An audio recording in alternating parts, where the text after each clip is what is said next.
Buku yang ada di tangan saya ini adalah buku yang berbahasa Arab pada asalnya, iaitu buku Tarikh Al-Hawadith wal Ahwal An-Nabawiyah yang dikarang oleh seorang ulama besar di dunia Islam, iaitu As-Sayyid Muhammad bin Alawi ibn Abbas Al-Maliki Al-Hasani Al-Makki, seorang ulama besar yang menjadi guru kepada ulama-ulama lain di dunia Melayu kita ini.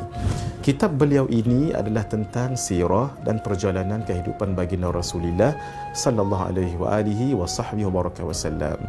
Al-Faqir terjemahkan dan letakkan nama kitab ini, Kenal untuk Cinta, biografi lengkap Rasulullah sallallahu alaihi wasallam.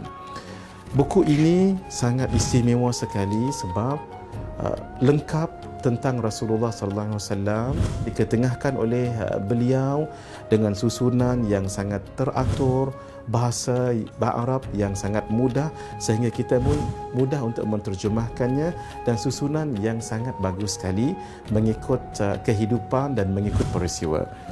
Contohnya beliau pertama sekali di bahagian pertama membicarakan tentang kehidupan Nabi Muhammad sallallahu alaihi wasallam dengan sedikit peristiwa di awal kelahiran baginda.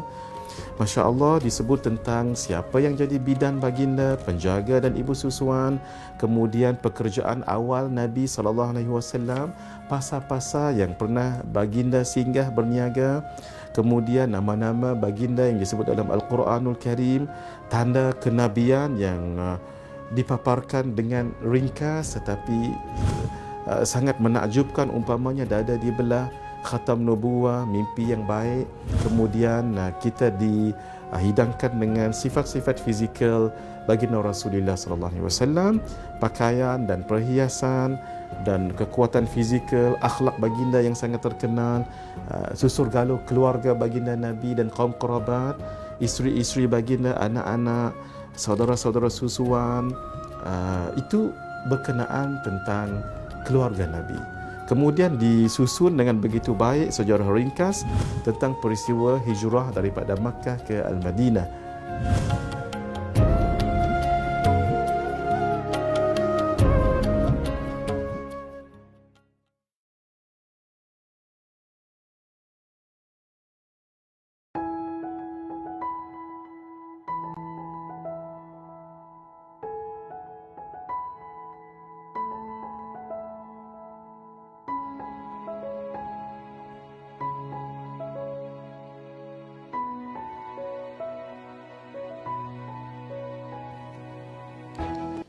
Bismillahirrahmanirrahim. Alhamdulillahirabbil alamin, wassalatu wassalamu ala asyrafil anbiya'i wal mursalin wa ala alihi wa sahbihi ajma'in. Subhanaka la ilma lana illa ma 'allamtana innaka antal alimul hakim. Rabbi shrah lana sudurana wa yassir lana umurana wahlul 'uqdatan min alsinatina yafqahu aqwalana. ولا حول ولا قوة إلا بالله العلي العظيم ولا حول ولا قوة إلا بالله العلي العظيم ولا حول ولا قوة إلا بالله العلي العظيم. اللهم بارك لنا في شعبان وبلغنا رمضان وأعنا على الصيام والقيام وغض البصر وحفظ اللسان وقراءة القرآن يا رحيم يا رحمن يا كريم يا منان. وصلى الله على سيدنا محمد وعلى آله وصحبه أجمعين والحمد لله رب العالمين. Khairu ma uhayyikum bihi tahiyatul Islam wa tahiyatul Islam assalam. Assalamualaikum warahmatullahi wabarakatuh. Alhamdulillah, sidang hadirin yang dirahmati Allah Subhanahu wa taala, kita bersyukur kehadrat Allah Subhanahu wa taala dapat lagi diberi nikmat kehidupan dan kesihatan, demikian nikmat masa lapang sebegini sehingga boleh kita mengaji ilmu Allah Subhanahu wa taala untuk mempersiapkan diri kita berjumpa dengan Allah Subhanahu wa taala. Dan majlis ilmu sebegini walaupun secara online juga punya keberkatan selama mana kita menjaga adab dalam menuntut ilmu. Guru kami Al-Faqih Syekh Muhammad Nuruddin Marbu Al-Banjari sentiasa dan selalu mengajar adab ketika mengajar, adab ketika belajar. Hatta kalau belajar secara jauh ataupun online bersiaran sekalipun. Cara duduknya, cara berpakaiannya, cara dalam menuntut ilmu, menghadapi guru ketika berada di paparan televisyen ataupun radio ataupun kamera sekalipun, maka itu untuk keberkatan ilmu dan untuk manfaat ilmu yang berpanjangan. Mudah-mudahan Allah Subhanahu Wa Taala memberikan kita ilmu yang bermanfaat dan keberkatan ilmu itu. Allahumma amin.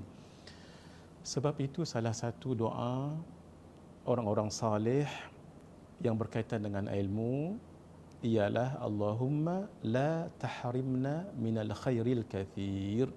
Ya Allah, janganlah haramkan kami daripada mendapat kebaikan yang banyak.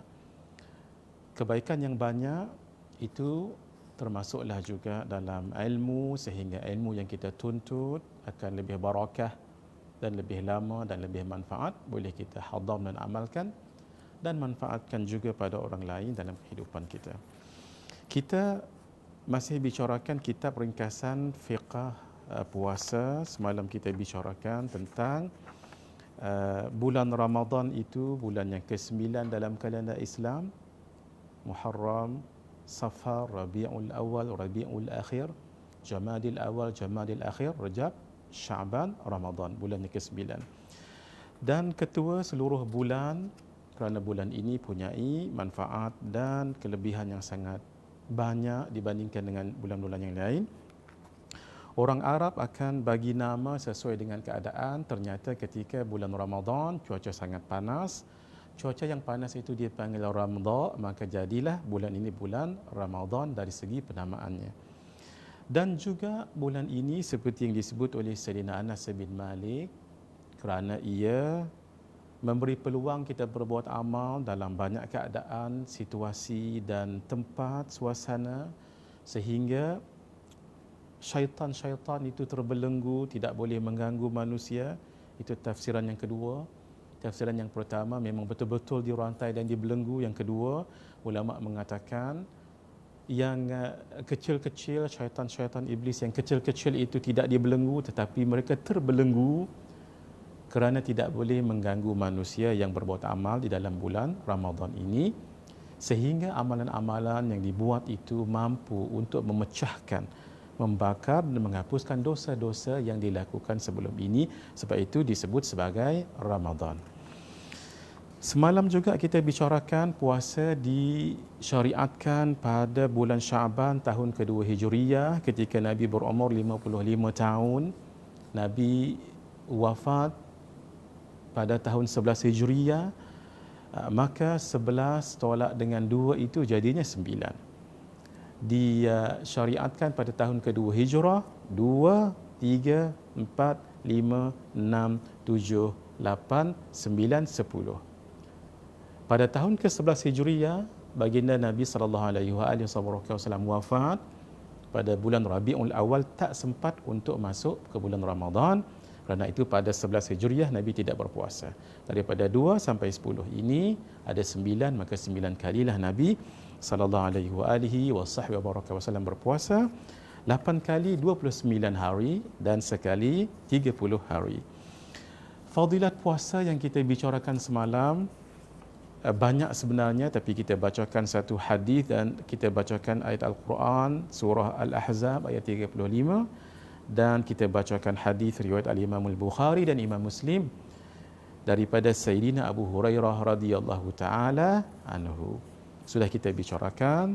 Dan yang terakhir, sesi semalam kita bicarakan tentang puasa itu sendiri. Artinya dari segi bahasa al-imsak, menahan, dari segi syarak, sebab kita menahan diri daripada makan dan minum, juga bersama suami ataupun isteri, dan perkara-perkara yang boleh membatalkan puasa. Nanti kita akan bicarakan ada 9, sebahagian kitab mengatakan 10. Bila bermula daripada fajar sadiq, iaitu fajar betul. Kenapa disebut betul? Kerana betul-betul sudah masuk waktu subuh, sehingga kepada maghrib. Itu adalah jangka waktu untuk seseorang itu jangan makan dan minum, jangan melakukan hubungan badan suami isteri, dan jangan melakukan perkara-perkara yang boleh membatalkan puasa. Maka itu disebut sebagai tarif puasa. Hukum puasa itu fardu ain, wajib ke atas setiap orang Islam yang telah cukup syarat-syaratnya. Kita akan bicarakan nanti. Dan wajib di sini bermaksud buat dapat pahala, tinggal berdosa. Ma yuthabu fa'iluhu wala ma yuthabu fa'iluhu wa yu'aqibu tarikuhu. Apa yang kalau dibuat dapat pahala, kalau ditinggalkan berdosa. Kalau sunat, ma yuthabu fa'iluhu wa la yu'aqibu tarikuhu. Kalau dibuat dapat pahala, kalau ditinggalkan tidak berdosa. Itu sunat. Kalau haram, ma yu'aqibu fa'iluhu ma yuthabu tarikuhu wa yu'aqibu fa'iluhu. Apa-apa yang kalau ditinggal haram itu dapat pahala, tapi kalau dibuat dapat dosa. Naam. Jadi hukum puasa ini wajib bagi orang-orang yang sudah cukup syarat-syaratnya. Syarat wajib berpuasa kita akan bicarakan hari ini. Allah Azza wa Jalla menyebutkan di dalam Al-Quran, dalam ayat yang semalam kita baca, ya ayyuhalladzina amanu kutiba alaikumus siyam kama kutiba alal ladzina min qablikum la'allakum tattaqun. Wahai orang-orang yang beriman, diwajibkan ke atas kamu berpuasa. Istimewanya Allah gunakan perkataan kutiba. Boleh sahaja Allah gunakan perkataan aujaba, diwajibkan, ataupun farada, Allah wajibkan, ataupun iftarada, Allah mewajibkan. Tetapi tidak digunakan itu, digunakan kutiba, tidak ufturida, ataupun tidak aujiba, ataupun diwajibkan, tidak.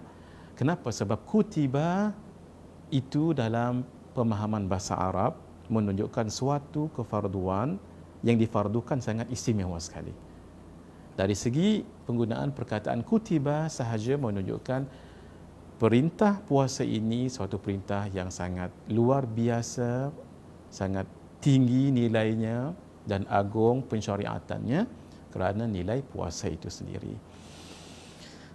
Sebagaimana diwajibkan ke atas orang-orang yang terdahulu daripada kamu supaya kamu bertakwa.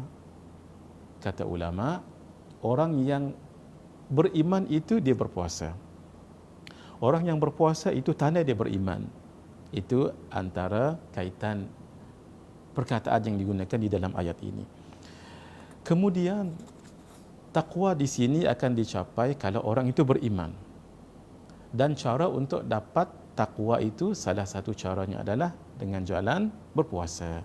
Jadi berpuasa adalah satu jalan untuk seseorang itu mendapat takwa, yang mana takwa ini sangat tinggi nilainya di sisi Allah Subhanahu wa taala. Dan semalam kita bicarakan juga bagaimana puasa para nabi terdahulu, Nabi Adam, Nabi Idris, Nabi Nuh, Nabi Musa, Nabi Daud, Nabi Ibrahim, Nabi Yunus dan Nabi Isa alaihi salam.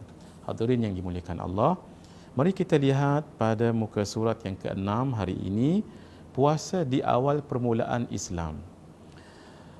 Menarik sekali, di awal permulaan Islam, apabila diwajibkan berpuasa pada 2 Hijrah itu, di awal-awalnya boleh memilih sama ada puasa ataupun tidak. Bagi orang yang mampu, dia boleh tidak berpuasa ketika awal Islam ni, tetapi dia kena bayar fidyah. Bagi orang yang berpuasa pula pelik. Kalau dia berpuasa, ia bermula daripada subuh tadi tu, kemudian waktu maghrib dia akan berbuka puasa. Tetapi setelah dia berbuka puasa, mungkin makan ataupun minum terlalu banyak, lalu tidur. Ataupun dia terlalu letih, lalu tidur. Setelah bangun daripada tidur, walaupun malam, tidak boleh makan lagi, tidak boleh minum lagi. Mohon maaf, tidak boleh bersama dengan isteri ataupun suami lagi. Bila bolehnya? Nanti esok. Bila? Esoknya, waktu selepas maghrib nanti. Masya Allah, panjang masanya itu. Sebab itu dalam nota kita ini, mari kita lihat. Di sebelah kiri sekali, berbuka ketika waktu maghrib. Itu di ketika awal Islam. Selepas solat Isya atau tertidur, tidak boleh makan dan minum atau jima sehingga waktu berbuka esoknya hari lagi. Panjang masa menunggunya tu. Jadi selepas itu barulah keringanan daripada Allah Subhanahu wa taala disebut uhilla lakum lailatas siyamir rafathu ila nisaikum. Dihalalkan bagi kamu pada malam hari puasa bercampur ataupun bersama dengan isteri ataupun suami. Dalam ayat ini bersama dengan isteri-isteri kamu. Pada asalnya ialah pada asalnya ketika seseorang itu berpuasa dan berbuka puasa selepas masuk waktu maghrib, tertidur, tak boleh makan lagi, tak boleh minum lagi, tak boleh bersama suami dan isteri lagi.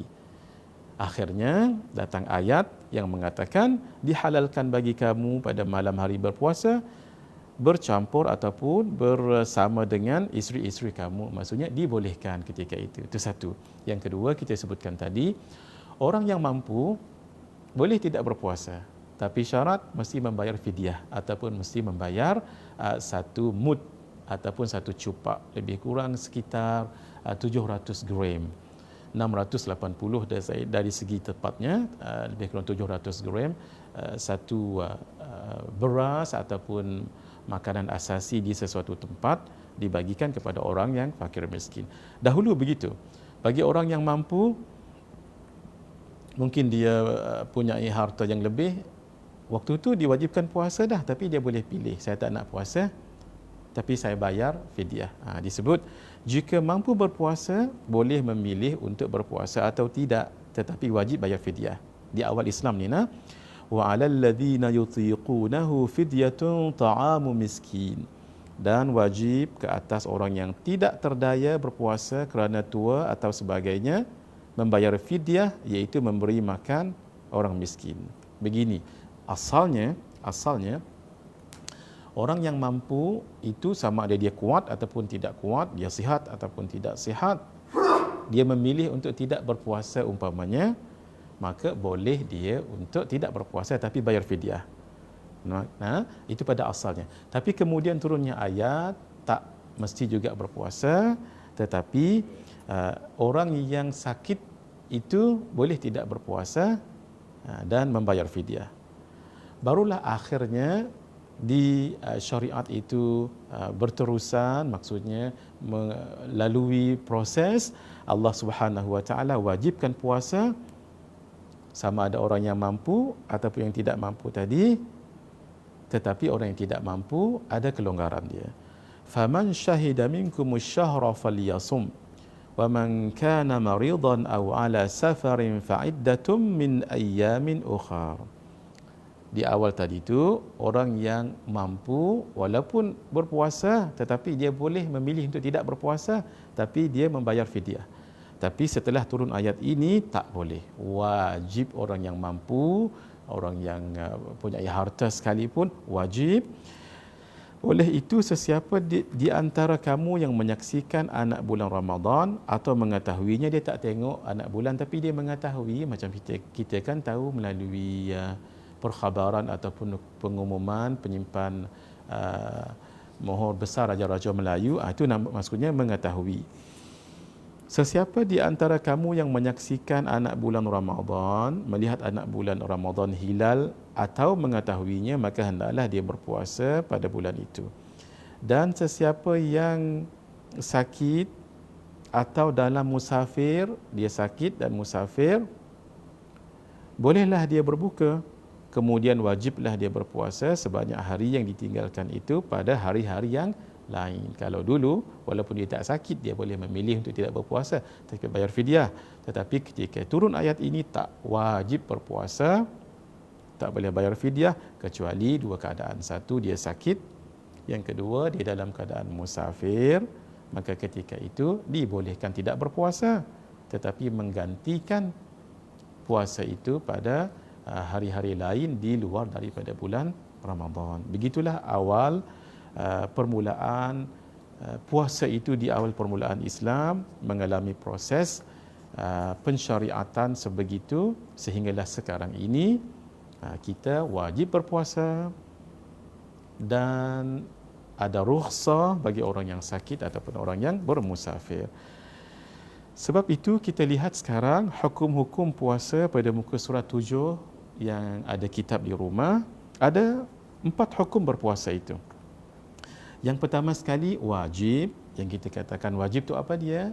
Buat dapat pahala, tinggal berdosa. Yang kedua sunat, buat dapat pahala, tinggal tidak berdosa. Bagi setengah orang kalau ditinggal tak berdosa, lalu tidak mengapa. Tapi bagi setengah orang yang sudah Masya Allah punyai pengamalan agama yang sangat baik, taqarrub dan ubudiyahnya dekat dan pengabdiannya kepada Allah itu sudah mencapai maqam yang tinggi, malah kalau tak buat jadi rugi. Begitu ya. Kalau mungkin orang kebiasaan yang dikatakan sunat, buat dapat pahala, tinggal tak berdosa. Kerana tak berdosa tu tak apalah kalau tak buat. Bagi setengah orang. Tapi bagi orang yang sudah maqamnya tinggi, kalau tidak buat, bukan dilihat tidak mengapanya itu, tetapi dilihat sangat rugi dirinya itu tidak buat apa yang disuruh itu walaupun bernilai sunat. Sebab semuanya kan datang daripada Allah Subhanahu wa taala. Sudah pasti ada hikmah dan ada ganjaran manfaat di situ. Yang ketiga, makruh pula kalau berpuasa. Naam, kita akan lihat. Dan yang terakhir, pelik lagi, haram pula berpuasa. Naam. Untuk puasa yang wajib, mari kita lihat nombor 1, puasa Ramadan. InsyaAllah kita doa, ya Allah, Allahumma barik lana fi hadha syahr Sya'ban wa balighna Ramadan. Allahumma amin. Ya Allah, berkatilah kami pada bulan Sya'ban ini dan sampaikanlah kami ke bulan Ramadan. Tinggal beberapa hari lagi, dalam 10 hari ataupun kurang daripada 10 hari lagi, mudah-mudahan Allah Azza wa Jalla sampaikan kita ke bulan Ramadan insya-Allah. Esok kalau saya ingat insya-Allah kita akan kongsikan satu doa yang diajar oleh para masyayikh. Insya-Allah doa ini dibaca sebelum Ramadan. Mudah-mudahan kalau kita baca doa ini, kita akan memasuki Ramadan dalam keadaan sihat, tubuh badan dapat berpuasa dengan baik insya-Allah. Insya-Allah. Nah, nanti insya-Allah Ustaz Syafi'i kita akan ingatkan saya dengan izin Allah. Pertama sekali puasa Ramadan, sudah kita bicarakan wajib puasa Ramadan ini. Tapi bagi orang yang sakit, bagi orang yang bermusafir, maka itu dianggap ada rukhsah, diberikan rukhsah oleh syarak untuk tidak berpuasa, tetapi ada caranya nanti untuk menggantikannya di luar daripada Ramadan. Yang kedua, puasa qada. Puasa qada yang ditinggalkan Ramadan itu, maka wajib diqadakan. Bila qadanya? Waktu di luar daripada Ramadan. Yang ketiga, puasa nazar. Apa-apa puasa yang dinazarkan, hatta kalau puasa sunat sekalipun dinazarkan, dia akan menjadi wajib. Umpama sebegini, seseorang yang mendapat suatu nikmat yang besar bagi dirinya, lalu dia bernazar, ya Allah, kalau saya dapat keputusan yang baik dalam ujian ini, dalam saringan ini, saya akan berpuasa, saya bernazar untuk berpuasa hari Isnin. Maka berpuasa hari Isnin itu menjadi wajib. Kerana dinazarkan. Puasa sunat kalau dinazarkan, dia akan menjadi wajib. Begitu juga dalam solat tarawih umpamanya. Kita sedikit berbicara bab solat.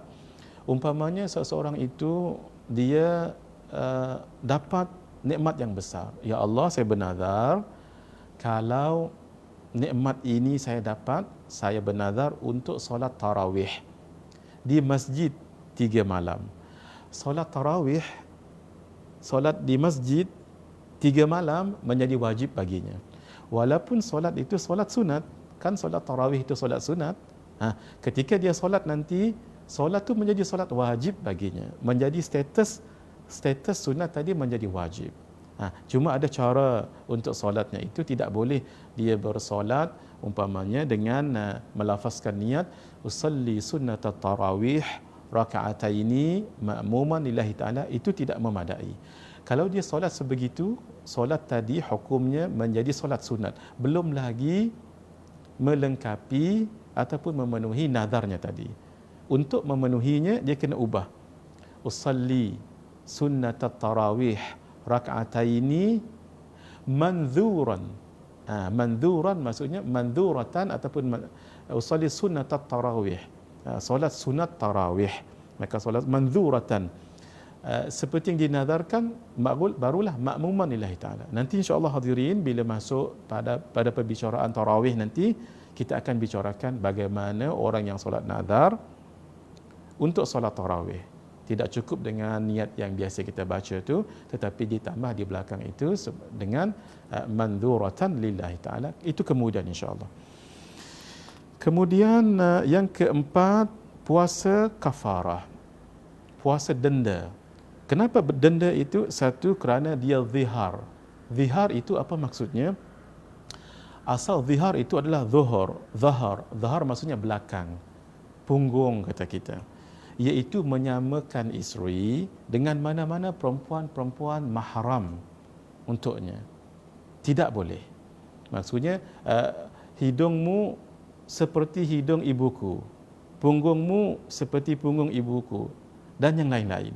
Mana-mana perkataan yang merujukkan isteri kita itu, dirinya itu sama dengan mana-mana mahram kita, mak kita, adik kita, anak kita, mana-mana mahram. Kan isteri kita itu boleh dikahwini. Nah, yang mahram maksudnya yang tak boleh dikahwini. Jadi menyamakan isteri dengan mana-mana mahram kita, seolah-olah isteri kita ini pula seperti darah daging kita pula. Itu yang dikatakan tidak boleh. Mahram maksudnya yang diharamkan kahwin.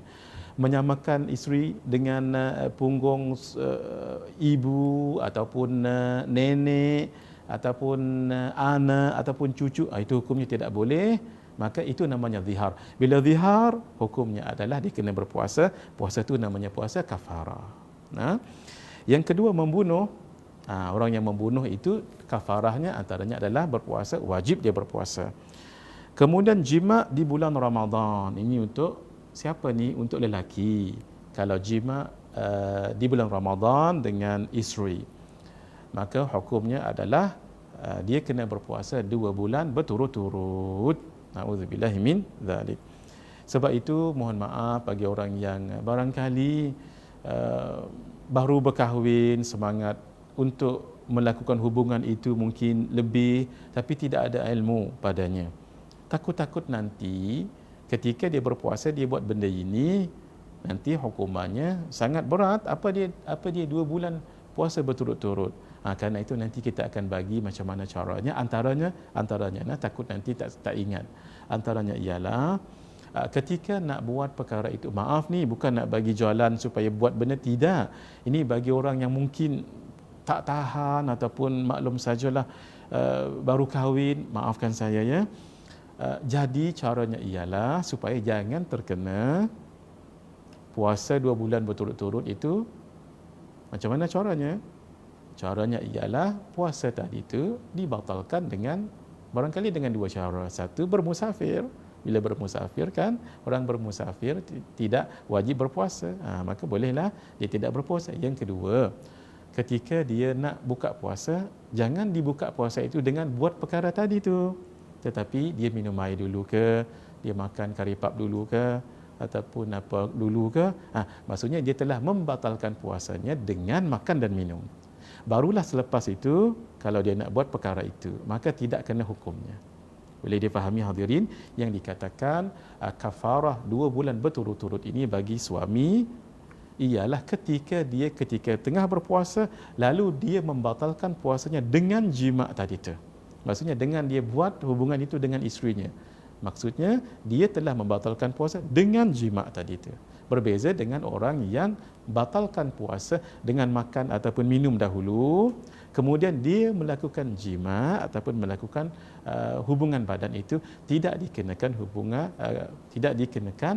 hukuman kafarah 2 bulan tadi. Maaf ya cerita bab ini, tapi perlu juga untuk orang-orang yang barangkali tidak tahu hukum hakam, kesian mereka. Jadi ini boleh dibagi tahu kepada orang yang berkenaan. Seterusnya yang kelima, berpuasa dalam haji ataupun umrah ganti sembelihan fidyah. Nanti kita akan bicarakan lanjut benda ini. Dalam bab haji umrah ada namanya dam. dam haji ataupun dam umrah. Dam itu ada yang tertib, takdir dan lain-lain. Umpamanya sebegini, orang yang tidak berihram di miqat umpamanya, maka orang ini hendaklah menyembelih seekor kambing. Kalau dia tidak mampu, hendaklah dia berpuasa. Berpuasa itu macam mana? 3 hari dia berpuasa ketika dia haji ataupun umrah, dan 7 hari nanti dia berpuasa di mana? Dia berpuasa di rumahnya. Maka 3 hari dia kena puasa 10 hari. Wajib dia berpuasa 10 hari sebab dia tidak ihram di miqat. Maka orang sebegini akan berpuasa 10 hari, 3 hari ketika waktu haji dan 7 hari ketika di rumahnya. Yang 7 hari tadilah yang namanya puasa dalam haji ataupun dalam umrah, wajib hukumnya. Dan yang terakhir, untuk kita berhenti sebentar sekejap lagi, adalah puasa istisqa jika diarah oleh pemerintah.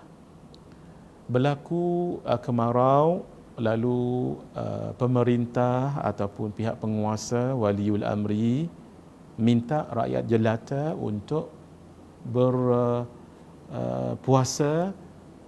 untuk nantinya melakukan solat sunat istisqa, minta hujan daripada Allah Subhanahu wa taala.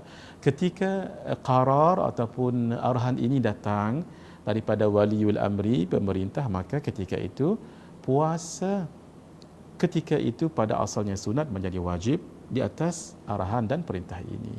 Ini adalah 6 kategori puasa yang wajib untuk dilaksanakan kerana sebab-sebab yang telah kita sebutkan tadi. Kita berehat sebentar, insya-Allah hadirin yang dirahmati Allah. Selepas ini kita akan sambung kategori puasa sunat, puasa makruh dan puasa haram pula. Hadza wabillahi taufiq wal hidayah. Wassalamualaikum warahmatullahi wabarakatuh.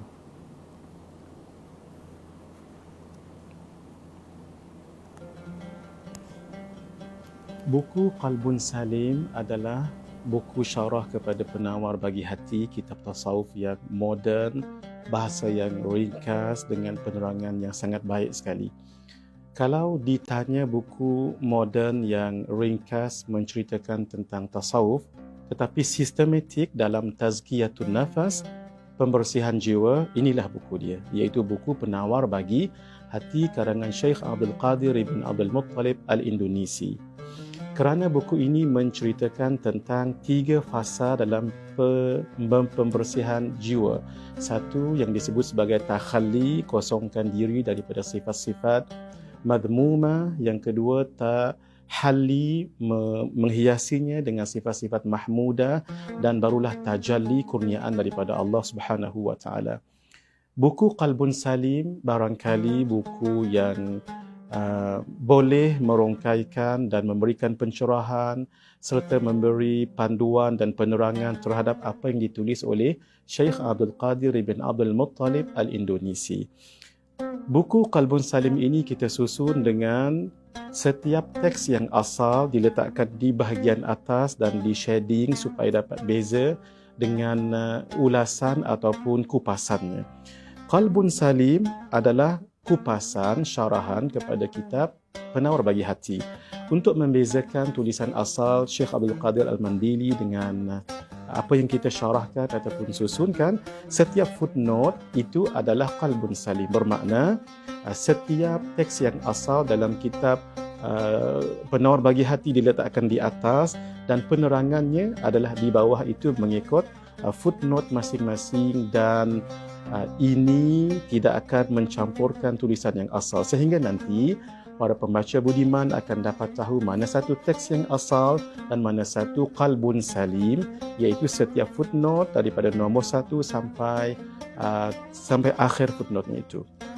Hadirin, kitab ini memberikan pencerahan dengan apa yang disebut oleh pengarang asal, akan dihuraikan mengikut huraian yang sederhana, mengikut kitab-kitab tasawuf yang lain, dan ditambahkan dengan syair-syair, nazam-nazam, demikian hadis Nabi sallallahu alaihi wa alihi wa sahbihi wa baraka wasallam, dan setiap perkataan-perkataan yang perlukan huraian, umpamanya apa maksud takhalli, apa maksud tahalli dan apa maksud tajalli, diusahakan dan alhamdulillah sudah disusun dan menjadikan kitab ini jika dibaca Qalbun Salim ini akan lebih lagi memahamkan isi kandungan asal yang terdapat di dalam kitab Penawar Bagi Hati karangan Syekh Abdul Qadir bin Abdul Muttalib Al-Indonesi, sehingga setiap pembaca akan nanti melihat tidak ada perubahan dalam kitab asalnya itu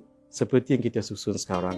Apa yang Al-Faqir buat adalah bahasa-bahasa yang barangkali klasik dan agak lama dan perlukan bahasa yang lebih segar dan moden, maka itu sahaja dibuat, iaitu tidak dikurang dan tidak ditambah pun isinya, cuma hanyalah menukarkan bahasa-bahasa yang agak klasik itu kepada bahasa yang boleh difahami oleh orang sekarang ini. Nanti sesiapa yang membaca kitab Penawar Bagi Hati ini sama sahaja isinya dalam seperti yang ada dalam kitab asal, cuma bahasanya sahaja diubahkan dan akan disyarahkan oleh Qalbun Salim ini, memudahkan dan memberikan pencerahan untuk lebih memahami kitab asal di dalam tulisan Jawi ini, dan telah pun diubah kepada bahasa Melayu moden yang memberikan kita nanti pencerahan terhadap apa yang ditulis oleh pengarang asal di dalam kitabnya.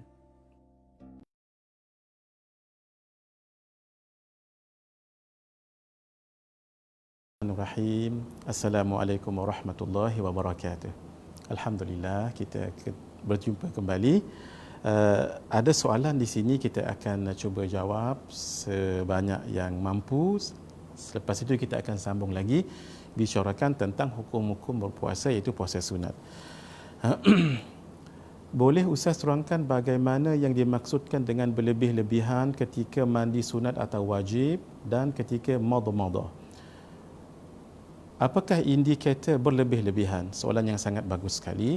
Ketika bermadmadah, madmadah maksudnya memasukkan air ke dalam mulut ketika berkumur.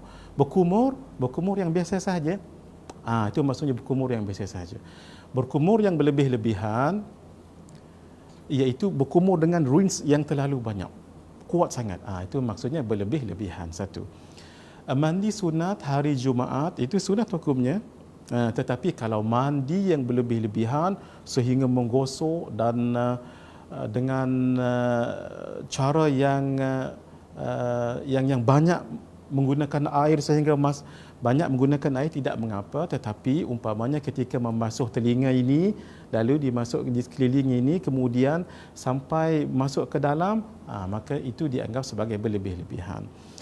Termasuk berlebih-lebihan juga adalah mandi dalam keadaan menyelam, dalam keadaan di sungai itu kalau mandi setakat biasa boleh, tapi kalau menyelam maka itu dianggap sebagai berlebih-lebihan juga.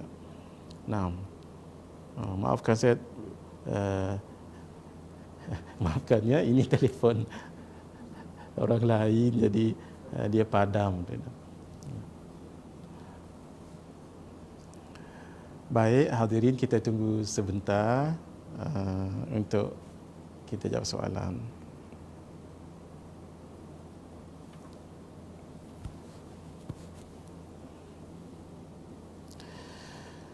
Baik, tadi ketika mandi wajib. Mandi wajib, of course kita akan gunakan air yang banyak. Ketika itu tidak mengapa untuk kalau dia termasuk air. Tapi tidak boleh dalam keadaan menyelam kalau memang tidak, kalau ada cara lain lagi.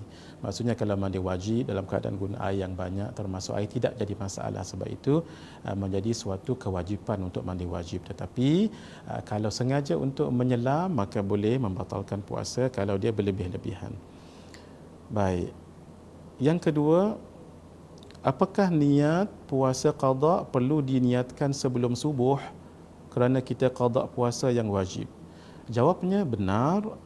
Mana-mana puasa yang wajib, sama ada satu nazar, yang kedua kafarah, yang ketiga niat qada. Yang wajib tadi kategorinya satu puasa Ramadan, yang kedua puasa qada, yang ketiga puasa kafarah yang kita sebutkan tadi tu. Kemudian puasa nazar juga wajib. Maka ketika itu wajib tabyid. Tabyid maksudnya hendaklah berniat pada waktu malam. Apa dia malam? Daripada maghrib sampai ke subuh, mana-mana waktu. Hatta kalau dia berniat selepas maghrib hasil, maka dianggap telah tabyid, niatnya itu pada waktu malam. Tetapi setelah masuk subuh tidak boleh berniat lagi. Itu dalam mazhab kita Asy-Syafi'i. Tetapi dalam mazhab Imam Hanafi dibolehkan dengan syarat. Satu, belum makan dan minum dan belum melakukan perkara-perkara yang boleh membatalkan puasa. Dua, belum masuk waktu zuhur lagi. Maka ketika itu dibolehkan untuk dia berniat puasa yang qada tadi. Maaf ya, itu di dalam mazhab Hanafi. Maafkan saya sekali lagi hilang. Maafkan saya hadirin. Baik. Mohon maaf sebab tadi bukan telefon saya. Kita teruskan dahulu perbicaraan tentang puasa sunat. Puasa sunat ada 3 kategori. Pertama sekali setiap tahun. Yang pertama sekali pada hari Arafah, iaitu pada 9 Zulhijjah, maka sunat kalau kita nak berpuasa. Yang kedua hari Tasu'a. Tasu'a itu adalah tis'ah maksudnya 9, iaitu pada 9 Muharram. Kemudian pada hari Ashura pada 10 Muharram. Kemudian pada 11 Muharram. Ini yang saya dapat daripada kitab At-Taqrirat As-Sadidah. Dalam kitab lain tidak disebut. Dalam kitab ini disebut, maka saya sebutkan juga 11 Muharram termasuk hari dalam kitab ini sunat berpuasa. Kemudian 6 hari di bulan Syawal. Selepas kita berhari raya hari yang pertama, daripada 2 tu seterusnya dah boleh dah kita berpuasa.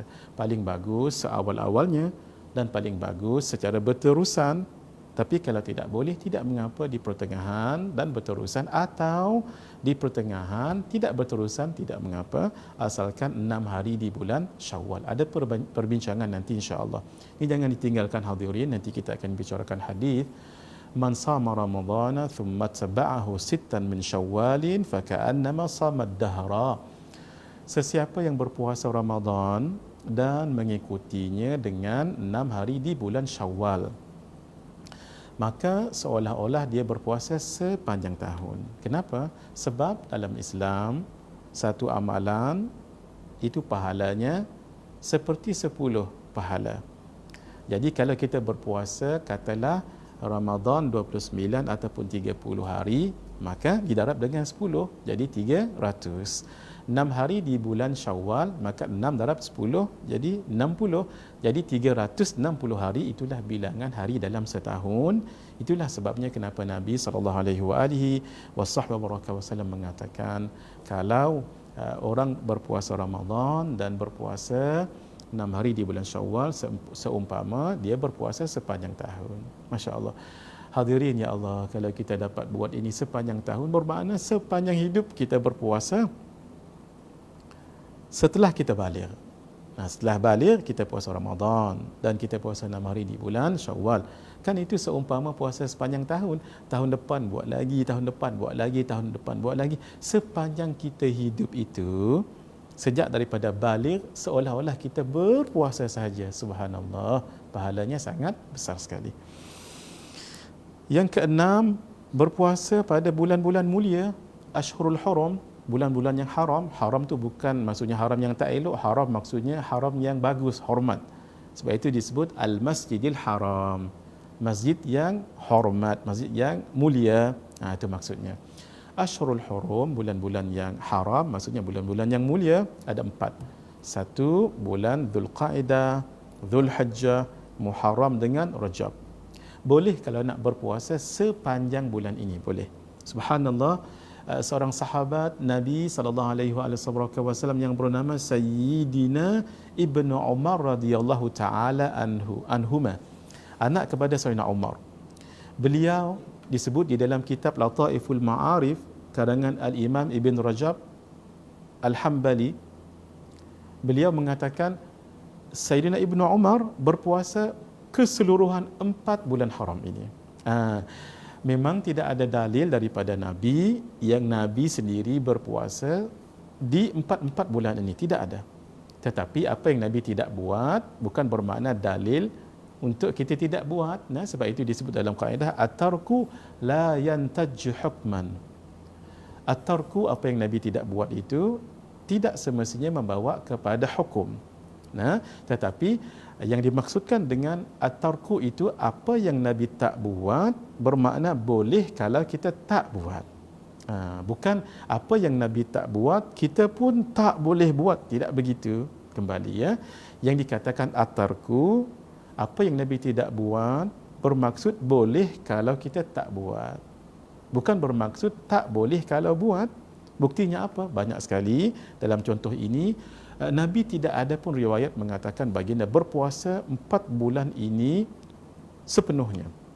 Tetapi ada riwayat menyebutkan Sayyiduna ataupun Sayyidina Abdullah bin Umar radhiyallahu taala anhuma berpuasa di ke-4 bulan haram ini. Naam. Maka itu juga sunat berpuasa. Kemudian pada 10 hari pertama bulan Zulhijjah, Masya Allah, puasanya sangat besar sekali ganjarannya daripada 1 Zulhijjah sehingga 10 Zulhijjah. Kemudian pada puasa-puasa yang lain yang disebutkan di dalam kitab-kitab fiqh. Seterusnya hadirin, puasa sunat tadi setiap tahun. Ini setiap bulan. Setiap bulan kita puasa. Satu, iaitu puasa hari-hari bid, hari-hari putih. Ke-13, ke-14 dan ke-15 malam kita bagi tahu kenapa disebut hari-hari putih. Disebut hari-hari putih sebab malam hari-hari yang kita sebutkan tadi 13, 14, 15, malamnya itu bulan itu mengambang dan cahayanya keluar cerah. Sebab itu dipanggil cerah ataupun putih, hari-hari putih. Yang kedua, yaumu ataupun ayyamus sud, hari-hari hitam. Hari-hari hitam ini iaitu pada hari ini malamnya tu bulan tidak bercahaya, sebab tu macam gelap, sebab tu dipanggil hitam. Hari bila tu? 28, 29 dan 30 setiap bulan. Itu dipanggil ayyamus sud, hari-hari putih, hari-hari hitam. Boleh nak difahami? Kenapa? Kembali kepada bulannya itu. Bulannya itu keluar cahayanya terang ataupun tidak bercahaya. Kalau dia bercahaya kuat, terutama sekali 3 hari itu, 13, 14, 15, namanya ayyamu al-bid, hari-hari putih, sebab cahayanya terang. Kalau tidak bercahaya langsung ataupun memang malam, maka dipanggil ayyamu sud, hari-hari hitam, sebab cahayanya tidak keluar ataupun malap ataupun tidak cahayanya terang. Sekarang kita lihat setiap minggu ada juga puasa sunat. Pertama sekali hari Isnin dan hari Khamis. Masya Allah, tabarakallah. Nabi SAW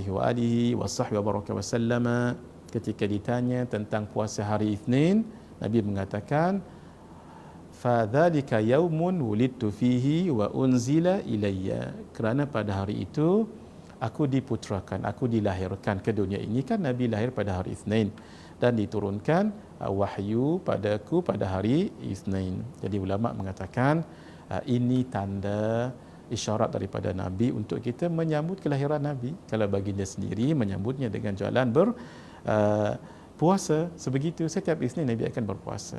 Jadi isyarat daripada Nabi untuk kita sambut kelahiran baginda. Ini yang disebut oleh almarhum As-Sayyid Muhammad ibn Alawi ibn Abbas Al-Maliki Al-Hasani Al-Makki, juga ulama-ulama yang lain, isyarat bolehnya kita menyambut maulid Nabi sallallahu alaihi wasallam. Kenapa isyarat daripada Nabi? Nabi sendiri menyambutnya dengan jalan berpuasa pada setiap hari Isnin. Dan puasa Nabi Daud, puasa sehari buka sehari. Puasa sehari buka sehari, masya-Allah tabarakallah. Kenapa puasa ini sangat tinggi nilainya? Sehingga Nabi mengatakan, Nabi Muhammad sallallahu alaihi wasallam mengatakan puasa yang bagus, terbaik adalah puasa sunat Nabi Daud alaihi salam. Sehari berpuasa, sehari tidak. Sehari berpuasa, sehari tidak. Kenapa hadirin? Antara rahsianya ialah kehebatan seseorang hamba itu kalau dalam dirinya tergabung dua nilai, dua sifat. Pertama sekali syukur, Yang kedua, sabar. Sebab itu ketika orang itu dia berpuasa sehari, dia sabar. Lalu esoknya dia berbuka, maksudnya tak berpuasa, dia syukur. Jadi sabar sehari, syukur sehari. Sabar sehari, syukur sehari. Gabungan daripada itu, Masya Allah, sangat mantap sekali. Dan hakikatnya, tidaklah seperti menunggu, tidaklah semestinya menunggu hari ini baru sabar, hari ini baru syukur. Bukan lagu tu. Maksudnya, tapi kalau ada dua ini dalam diri seseorang seimbang, luar biasa, itulah dia insan yang mulia di sisi Allah Subhanahu wa taala. Sebab itu Nabi sallallahu alaihi wasallam begitu. Nabi kalau ada rezeki, Nabi akan buka ataupun tidak berpuasa. Kalau tidak, cukup dengan berpuasa. Ketika Nabi sallallahu alaihi wasallam bertanya dengan kepada Sayyidatuna Aisyah radhiyallahu taala anha, hal indakum syai', apakah ada sesuatu bagi kamu untuk saya makan pagi-pagi sebegini ni? Lalu kata Sayyidatuna Aisyah radhiyallahu taala anha, ma indana syai', kami tak ada apa ya Rasulullah. Lalu kata Nabi, idzan inni shaim. Kalau begitu saya berpuasa hari ini. Kata Nabi sallallahu alaihi wasallam. Dalam riwayat yang lain, setelah pagi itu tidak ada makanan, Nabi pun mengatakan baginda berpuasa. Inni saim, Nabi mengatakan inni saim, aku berpuasa. Sayyidatuna Aisyah dan isteri yang lain faham Nabi berpuasa ketika itu.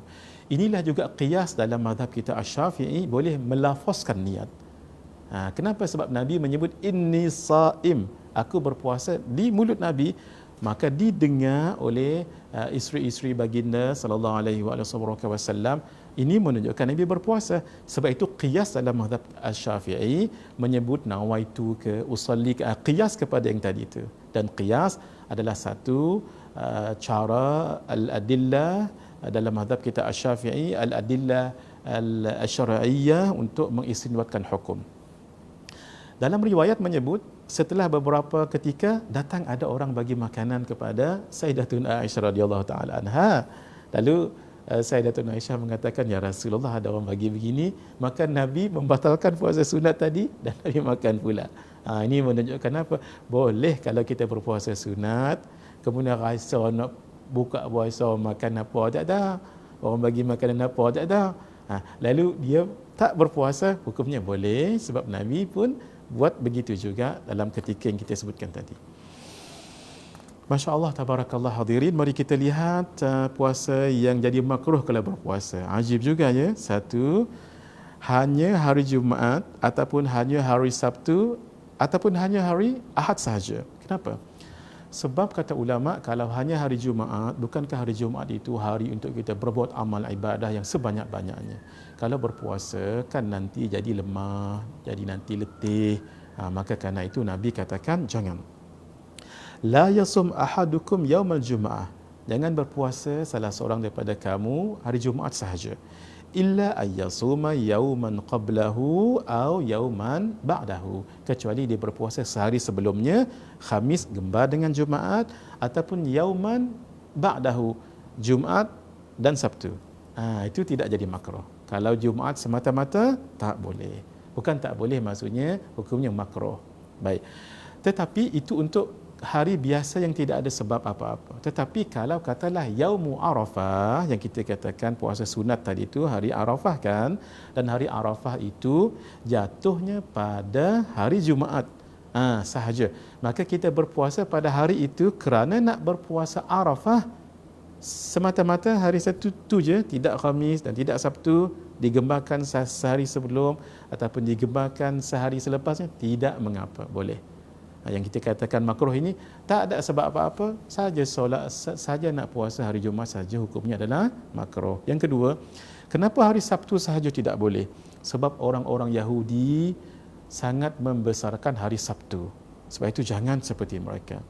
Begitu juga kenapa Ahad saja tidak boleh? Sebab orang-orang Nasara ataupun Nasrani membesarkan hari Ahad. Kita jangan ikut mereka. Man tashabbaha biqaumin fahuwa minhum. Siapa yang ikut sesuatu kaum, kata Nabi, takut-takut dia seperti mereka itu. Jangan ya. Kerana itu kalau nak berpuasa, gembarkan pada hari yang 3 tadi itu. Jumaat dengan hari sebelum ataupun selepas. Demikian Sabtu, hari sebelum ataupun selepas. Ahad, hari sebelum ataupun selepas. Nah, yang kedua, setahun penuh berpuasa kalau boleh menyebabkan hilang hak-hak sunnah yang lain. Dia berpuasa sepanjang tahun, melainkan 5 hari yang kita akan bicarakan, ya. Hukumnya, tengok, kalau orang itu sampai sunnah-sunnah lain, pekerjaan yang baik lain, hukum syarak lain tak boleh nak dibuat dengan baik, hukumnya makruh. Kenapa? Satu, sebab Nabi tidak berpuasa sepanjang tahun. Dua, takut sunnah-sunnah lain akan tidak boleh dilakukannya. Tiga, nanti dikatakan oleh orang yang jahil, hukumnya itu menjadi seperti wajib. Tapi kalau tiga perkara ini tadi tidak terjadi, silakan sahaja. Saya sendiri Al-Faqir mendengar beberapa orang yang saleh puasanya sepanjang tahun. Itu khusus untuk dirinya, sebab dia boleh untuk, di samping dia berpuasa, syariat lain dibuatkan dengan baik, sunnah-sunnah lain tidak ditinggalkan, itu hukum khusus baginya, boleh. Adapun untuk orang yang awam, yang kalau dia lakukan puasa itu sepanjang tahun, letih nanti dia akan buat, umpamanya menolong orang lain, ataupun belajar pun letih, ataupun bersama dengan orang lain pun letih, buat kebaikan yang lain pun letih, maka hukumnya menjadi makruh. Mari kita lihat puasa yang dalam kategori haram, dan ini yang terakhir kita bicarakan hari ini insya-Allah. Pertama sekali, puasa-puasa yang haram ini ada dua kategori. Satu, haram tapi dia sah. Yang kedua, dia haram dan dia tidak sah. Nah, kategori puasa yang haram tapi sah. Satu, puasa isteri tanpa izin suami. Ini puasa sunat tanpa izin suami. Nah, sebab mohon maaf, barangkali suami inginkan hubungan badan dengan isteri kerana isteri berpuasa, jadi tak boleh. Nanti marah pula suami dan rasa kecewa, rasa tak sonok, begitu. Jadi hendaklah minta izin dulu dengan suami, terutama sekali puasa sunat. Yang kedua, puasa hamba tanpa izin tuannya. Wallahu alam, rasanya zaman moden sekarang ini tidak ada lagi hamba. Yang di rumah itu bukan hamba, ya. Yang di rumah itu adalah maid kita tu, pembantu rumah kita tu, itu bukan hamba. Sebab itu apa yang kita makan, mereka juga makan yang sama. Apa yang kita pakai, mereka juga pakai yang sama. Tak semestinya sama branded, tak semestinya sama harga, tidak. Tapi paling kurang jangan memperlakukan mereka itu seperti hamba. Diingatkan, sebab itu guru kami Fadilat Syekhina Al-Faqih Syekh Muhammad Nuruddin Marbu Al-Banjari, beliau mengatakan kalau nak sebut mereka itu jangan sebut maid, ataupun jangan sebut orang gaji pun okey jugalah, tetapi jangan seperti hamba. Kata beliau, yang paling bagus sebutannya adalah pembantu rumah. Sebab dia membantu urusan rumah kita. Dia membantu memasak bagi yang memasak, tapi ada setengah orang walaupun ada pembantu, dia nak isteri juga masak. Tapi mungkin dua-dua bekerja, pembantu itulah yang masak. Sebab tu dia membantu memasak. Dia membantu membersihkan rumah, mengindahkan, menghiasi rumah. Sebab itu dia membantu. Jadi paling baguslah untuk kita panggil pembantu. Pembantu rumah kita. Tambah lagi kalau pembantu rumah ini yang sudah berusia, Masya Allah, macam mak kita pun, macam nenek kita pun ada juga, lagilah kita hormat dengan mereka itu. Baik, yang kedua dalam kategori haram dan tidak sah pula. Satu, yang kita sebutkan berpuasa pada 5 hari yang kita sebutkan tadi. Apa dia? Satu, hari raya puasa. 1 Syawal tu haram berpuasa. 6. Malah sunat di 1 Syawal itu, sebelum kita pergi solat, sunat kita makan dahulu. Tak sama dengan hari raya Aidil Adha. Hari raya Aidil Adha, sunat kita terus pergi ke masjid, balik nanti baru makan. Tapi kalau 1 Syawal, sebelum pergi hari raya solat tu, sunat makan dahulu baru pergi. Kenapa hadirin? Nak sebutkan, bagi tahu kata syarak dalam hukum syariat, nak bagi tahu hari ini haram berpuasa, sehingga di awal pagi itu kita diingatkan makan dulu, supaya kita tahu ini hari ini tak boleh berpuasa, malah haram. Kalau berpuasa sendiri hukumnya adalah berdosa, sebab hari ini memang tidak boleh berpuasa. Allah nak bagikan kita kelegaan, kegembiraan selama 29 hari, 30 hari kita berpuasa. Hari ini kita dibagikan kegembiraan oleh Allah Azza wa Jalla. Itu kenapa hikmah kita makan dahulu sebelum pergi berpuasa, pergi solat sunat hari raya Aidil Fitri. Nah, yang kedua, hari raya Aidil Adha, hari raya korban, hari raya haji kata kita. Itu juga tidak boleh berpuasa. Kemudian hari-hari tasyrik, hari selepas itu, iaitu hari 11, 12, 13, hari-hari tasyrik. Jangan disebut tasyrik. Dia tasyrik, asal perkataan syaraqa. Syaraqa maksudnya terbit, sebab waktu itu waktu duhanya terbit mataharinya itu dengan terang sekali. Sebab itu disebut hari-hari tasyrik. Jangan hari-hari tasyrik, tapi hari-hari tasyrik. Begitu. Iaitu 11, 12 dan 13 Zulhijjah. Kemudian ditambah lagi hari yang keempat, iaitu separuh kedua Syaban, dari 16 hari bulan sehingga akhir bulan Syaban. Begini, setelah masuk hari yang ke-15, maksudnya hari ini hari 14, Syaban, malamnya tu. Malam inilah yang namanya malam nisfu Syaban yang telah kita lalui, alhamdulillah. Nabi SAW menyebutkan, idzan tafa Syaban faqumu lailaha wa sumu naharaha. Apabila masuk 15 Syaban, maka hendaklah kamu bangunkan malam nisfu Syaban tu yang kita bangunkan dengan bacaan Yasin dan amalan yang lain tu. Malam itu dibangunkan, maka esok harinya berpuasa. Maksudnya hari ke berapa? Hari ke-15 tu berpuasa. Itu hukumnya, sunat hukumnya. Baik. Setelah 15 hari itu onwards, 16, 17 sampai akhir Syaban dilihat. Boleh tak kita berpuasa? Dalam dua keadaan. Boleh kita berpuasa dengan syarat. Mari kita lihat pada muka surat yang ke-8. Yang esok, yang satu lagi, muka surat yang ke-8.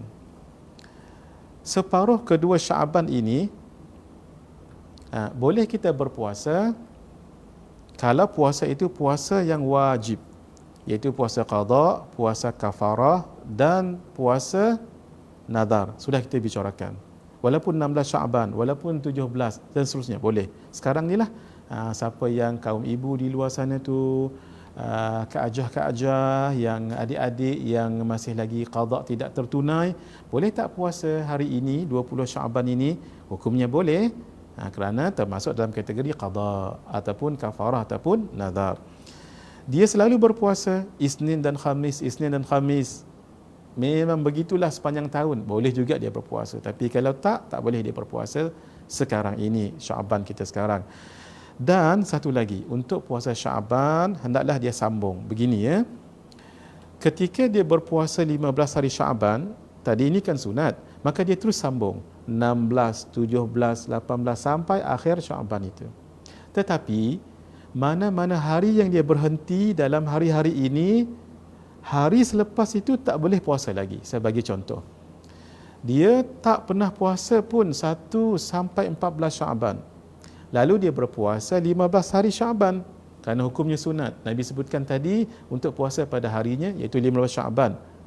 Dia hendaklah berpuasa 16, 17 kalau dia mampu. Tetapi kalau dia terputus mana-mana hari selepas 15, tak boleh puasa lagi.